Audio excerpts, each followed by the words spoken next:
Hello tout le monde! Vous avez vu mes dernières vidéos sur le sanglage? Si la réponse est non, je vous invite à le faire maintenant. Je vous y donne la liste du matériel et des outils pour réaliser votre sanglage et je vous explique les règles à connaître avant de démarrer. Alors si vous ne les avez pas encore vues, je vous mets les liens en description. Mais comme je suis sûre que vous les avez vus et que vous les connaissez par cœur, vous êtes prêts à démarrer, vous êtes dans les starting blocks. Et aujourd'hui, je vous montre enfin comment réaliser votre plancher de sangle étape par étape.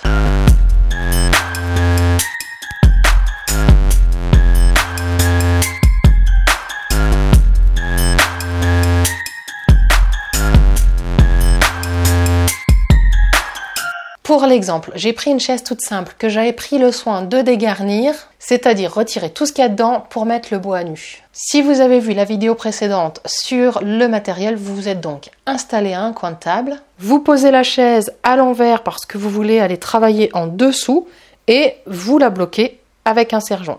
Et si vous avez vu la vidéo sur les règles à connaître, vous savez comment préparer votre travail en faisant un repère au milieu de la traverse à l'avant et un repère au milieu de la traverse arrière.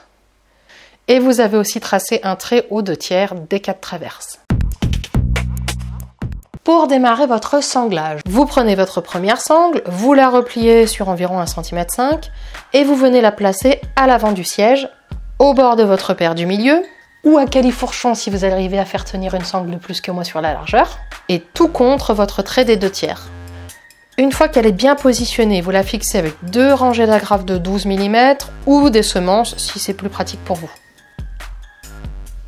Vous venez vous placer à l'arrière du siège et vous tendez au maximum la sangle avec votre tire-sangle en la plaçant au bord du repère du milieu également.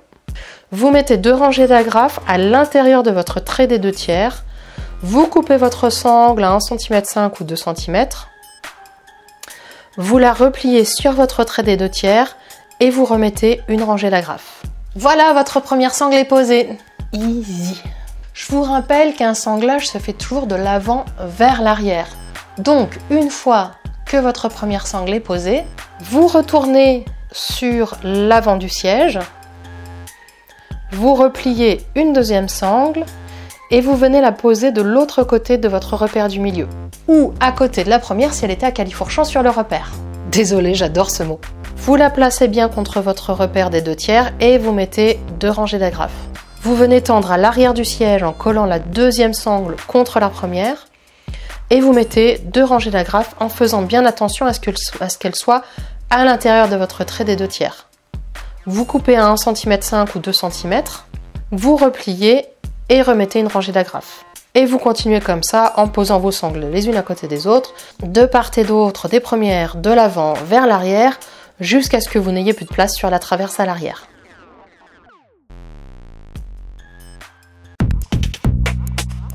Pour les sangles transverses, vous démarrez du côté que vous préférez. Si vous êtes sur un coin de table, vous verrez qu'il y a un côté qui est beaucoup plus pratique que l'autre. Comme je vous rappelle qu'on sangle toujours de l'avant vers l'arrière, vous vous placez à l'avant du siège et vous allez commencer à entrecroiser vos sangles.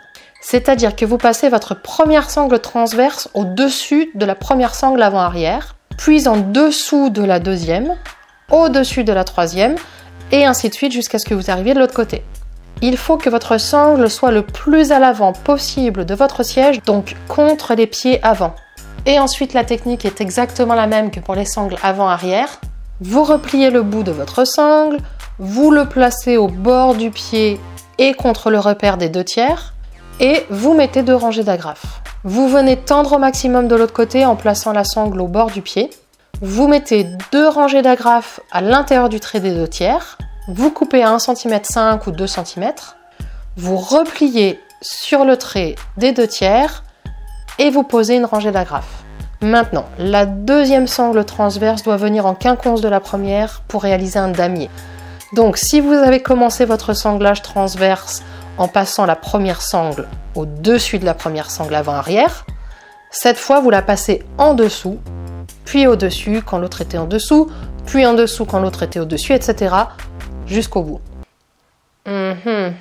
Ensuite, vous pouvez recouper votre bout de sangle en biais suivant le bois si l'assise de votre siège a une forme de trapèze. Vous repliez la sangle, vous la positionnez sur le trait des 2/3 et contre la première. On ne veut pas d'espace entre les sangles. Vous mettez vos 2 rangées d'agrafes, vous tendez de l'autre côté en plaçant bien la sangle contre la première et mettez toujours vos agrafes à l'intérieur du trait des 2/3. Vous repliez sur votre trait et mettez une rangée d'agrafes. Pour la troisième sangle, c'est comme pour la première en démarrant au-dessus, en croisant dessus, dessous et en se plaçant contre la deuxième. Et ainsi de suite jusqu'à ce que vous n'ayez plus de place pour en mettre une dernière au fond.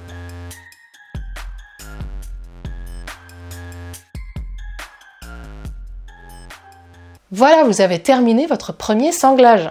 C'était pas compliqué, hein? Pour vérifier que votre sanglage est bien tendu, vous pouvez taper dessus. Il faut que ça fasse un bruit de tambourin. Maintenant, vous avez un vrai plancher de sangle qui va pouvoir supporter le poids de votre assise et durer dans le temps. Et vous allez pouvoir passer à la suite. Si vous avez aimé cette vidéo, abonnez-vous à la chaîne. J'ai vraiment envie qu'on construise cette chaîne ensemble, alors mettez vos commentaires en dessous de la vidéo pour me dire ce dont vous avez envie que je parle, ce que vous voulez apprendre dans les prochaines vidéos, ou dites-moi ce que je peux améliorer peut-être pour que ce soit plus compréhensible. Vraiment, je vous assure, la chaîne est toute nouvelle, on peut faire ça ensemble, c'est le moment de vous exprimer. Allez, à plus!